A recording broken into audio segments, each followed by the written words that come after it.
Good evening and welcome to RDMG TV, live special edition of Cushing Matters, Election Night 2015, with your host, Donna Judd. Welcome to a very special edition of Cushing Matters. This is live coverage of the 2015 election results for our two open city commissioner seats. Joining me, if you're just joining me, is Bobby Bryant, and he is our electoral expert. Bobby, you and I are just going to get down and do a little talking, and I know you've been submitted some questions that some of our residents have concerns about, or they just don't know the answer to, so I'm just going to kind of turn it to you to speak to some of those topics. Okay, I would love to do that. One of the things was the February election results. Yes. And you have those numbers. I do have those numbers, and I want to tell you that what we had, now we'll have to do them separately here, on the renovation of City Hall, we had a total of 543 votes. That is with our absentee votes. Mm-hmm. We had 249 yes votes, and we had 294 no votes. So, we had 54.1% yes to 49.5% no. And then we take a look at the topic of the fire truck, getting that new ladder truck. And I know that residents spoke loud in this part of voting because we needed that so badly due to where we're at in the oil industry and some of our structures as well. Now, we had a difference here. As I said, the renovation was at 543. Well, the fire truck was 542 total votes. So that means that one person chose not to vote on both items. And so what we had there was 448 voters said yes and 94 voters said no. So in other words, 82.7% were yes votes and 17.3 were no votes. Well, with regard to the fire truck, it's a state law. If you have buildings more than one story, you're required to have a ladder truck. Right. And I think people understand that public safety is just that. It's public safety, and you can't do it without the correct equipment. Exactly, Bobby. And our ladder truck was worn out. We had to do something. Before, we didn't have one. Well, if you look downtown on Main Street here, look at all the buildings, the old buildings, the historical buildings that have been here for years, and if you don't have a ladder truck, you can't do anything. Right. If you have an issue. So I think the majority of the voters saw that and they respected that, and that's why it passed with such a majority. Yes. On the other hand, redoing City Hall. That's a mixed emotion. Remodeling City Hall, and everybody has a different view of that. But apparently the majority, even though it was slight, felt that the money would be better off spent on something else. Right. And or do you think possibly it just wasn't marketed correctly? Do you think they just didn't get the information out? Would that be a part of it as well? That's all in my past. I mean, that's always a chance you take. Yeah. You can overdo it or underdo it on marketing. And it's tough. And it's tough to call that. And so a lot of it too, keep in mind this was after Christmas. And so a lot of people thinking, well, we're having to save money, personally, so why are we spending money on that? Right. And I know that they were looking at, I think they said the renovation would take them another 20 years or something, if I remember correctly. And that's good, but there probably are other things that are needed more in the community. Well, I think one thing that could have hurt that vote, Bobby, was the fact that we really had not firmed up our plans for an animal shelter here in town, and that was a big deal to people that were going out for that vote. We had a kind of a question mark about this animal shelter, and we're in such need of it as well. And I felt like if we could have had that going, maybe, that they might have been a little happier about a renovation, maybe. Could be. That's very possible. And so again, it's the marketing thing. If you're not in front of it, and let them know that you're going to do that too, or as well. And for people that are out there watching now, if you haven't heard, we did finally get that location selected for the animal shelter, and that's all going ahead as predicted. So, I just think maybe that was a place that could have been a factor. It could. Yeah. But you want to try to get the best voter turnout you can, no matter what election it is. It doesn't matter. You want to try to do that, and the way you do that is you get citizens involved. Well, there you know, go. you do. Yeah. The second thing was voting outside the city limits.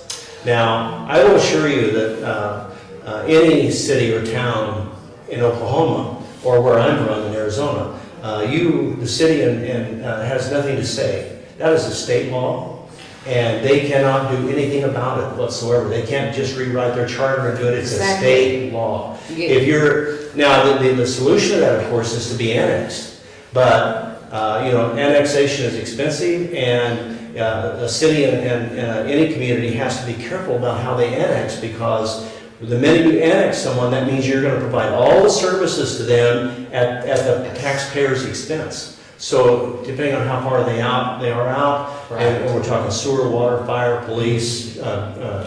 And Bobby, we have several residents that are around here that they're getting the benefits of city utilities, but they're not able to vote, and that's due to the annexation issue. Right. I've seen here, well, the whole time this has kind of gone on, and every time we kind of have a city election, you hear that, well, I would vote, but I live outside the city limits, and it makes me so mad. Mm-hmm. And I was seeing a lot of that this time as well, on social media, Facebook and what have you, where they're like upset that they can't vote, but it's not something the city is responsible for. Yeah, no, that is a state issue. Yeah. That has nothing to do. Now, I will tell you what the commissioners could do.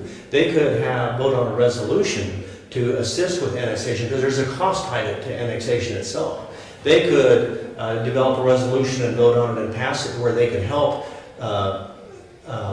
residents annex. But they would have to they would have to write it very carefully and draft it, because you have to be careful. You just can't open it to everybody. It has to meet certain criteria. They can't be X number of feet or miles from the current line, and this type of thing. But that's what you have to do.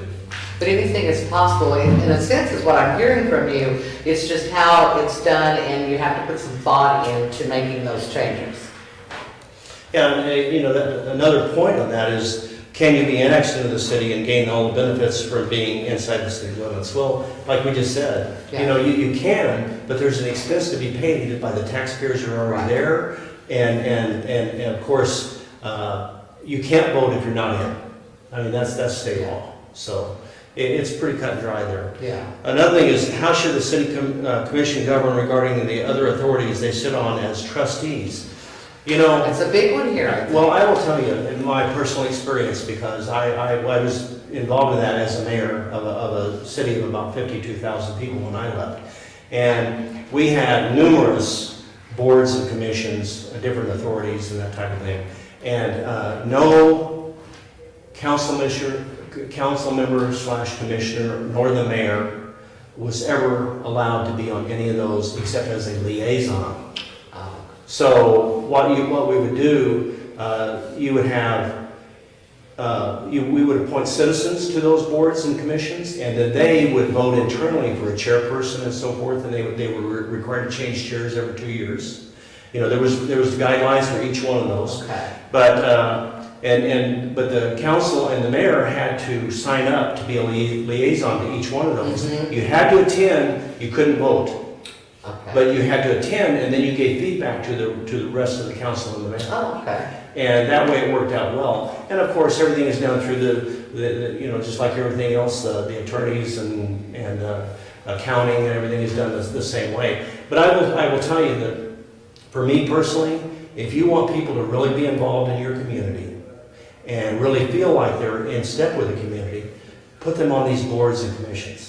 Put them on there, because they're the ones. There's some talk of that. If you really want people to come out and vote, that's the best way to get them, because then they're involved. Right. And an involved committee is a better selection process for voting. I can only tell you that it worked very, very well for us, and it was just the way it was set up. It was all done right on time and schedule.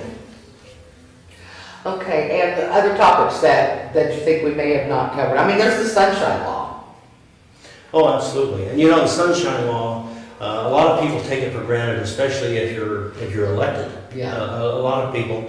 I had people on our council that would do that, and you're never allowed to talk to one another about a certain thing that's going to come up for a vote. You're never allowed to, and that includes email, telephone, telegraph, I don't care how you do it, you're not allowed to do it. And you can't put it in the paper that you're voting this way and expect your peers to see it.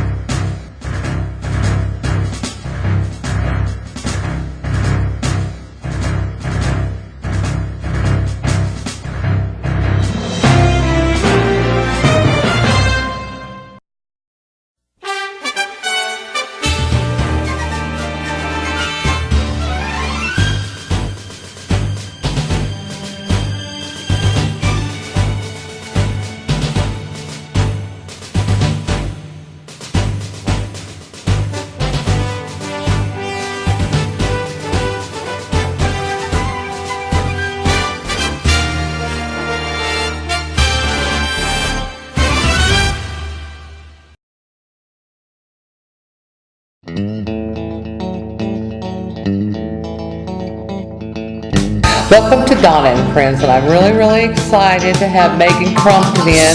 So Commissioner Terry Brennan, welcome to Donna and Friends. Had a great show lined up for you. We're going to be talking to OSU's head coach, Travis Ford. It is great to be here. Now, look around. And we're standing in front of the new Cushing Middle School project. This is a big project. We're very excited about it. And Chris Fixler, I'd like to welcome you as well. This team, and who have I got here? Just no one better than Bobby Bryant. Well, thank you, Donna. We're going to call it a Grab-A-Cat campaign.